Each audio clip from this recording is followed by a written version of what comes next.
ఈ ఫోటో మీరు చాలాసార్లు చూసే ఉండి ఉంటారు. అమెరికాలో ఒకసారి చిరుత పులికి కుక్కలకు పరుగు పందెం పెట్టారు. చిరుత అస్సలు స్పందించనే లేదంట. కుక్కలు చిరుతను చూసి విపరీతంగా మొరిగాయి.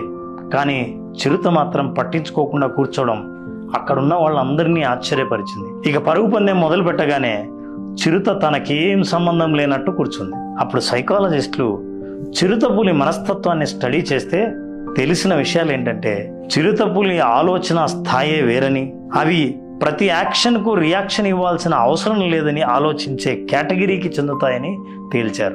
25 కిలోమీటర్ల స్పీడ్గా పరిగెడుతున్న కుక్కలను చూసినప్పుడు తన లెవెల్కి వాటితో పోటీ పడడం విరమించుకుంది చిరుత. మీకంటూ ఒక స్థాయి ఉంది అనుకుంటే, ఆ స్థాయిని నిలబెట్టుకోవాలనుకుంటే అనవసరమైన మాటల్ని వినకపోవటము, విన్నా వాటికి జవాబు చెప్పాలని అనుకోకపోవటమే చాలా ఉత్తమం. పోటీ పడాలనుకుంటే మీ స్థాయి ఎదిగేలా ఉండాలి కానీ